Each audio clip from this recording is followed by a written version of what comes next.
राजकारणात खळबळ उडवणारी माहिती भाजपचे आमदार तानाजी मुटकुळे यांनी दिली आहे। संतोष बांगर यांनी 50 कोटी घेतले असा दावा तानाजी मुटकुळेंनी केलाय।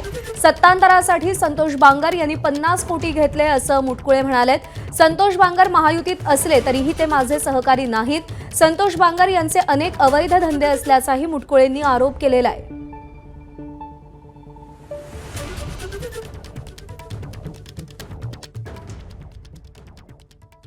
तुम्ही काही वेळापूर्वी बोलताना आरोप केले की संतोष बांगर यांनी 50 कोटी। संतोष बांगर हा आदल्या दिवशी मोठ्यानं रडतो, उद्धव ठाकरे देवे त्यांना सोडून जाऊ नका, तुमचे लेकरं मरतील, तुम्हाला बायका मिळणार नाहीत, आणि रातोरात काय चमत्कार झाला।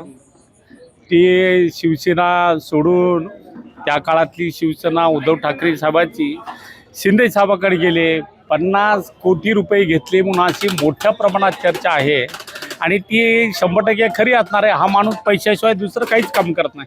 परंतु ते महायुतीतले तुमचे सहकारी येतं, जेव्हा माझे सहकारी ते कधीच नव्हते आणि कधी राहणार बी नाहीत। माझ्या विचारात आणि त्यांच्या विचारात मोठ्या प्रमाणात विभिन्नता आहे। मी कधी मटक्याच्या अड्ड्याला प्रोत्साहन दिलं नाही, मी कधी दारू विकणाऱ्याला मदत केली नाही, मी रेती विकणाऱ्याला मदत केली नाही। त्यांचे धंदे चालू आहेत, त्यामुळे ते हिस्ट्री शीटर अशी त्यांची ख्याती आहे।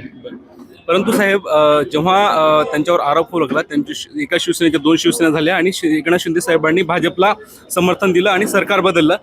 ज्या घडामोडी घडल्या त्या भाजपच्या हिताच्या घडल्या, आणि तुम्ही आरोप करताय संतोष बांगर यांच्यावर 50 कोटी घेतला, हा गंभीर आहे सर। गंभीर आरोप नाही हा।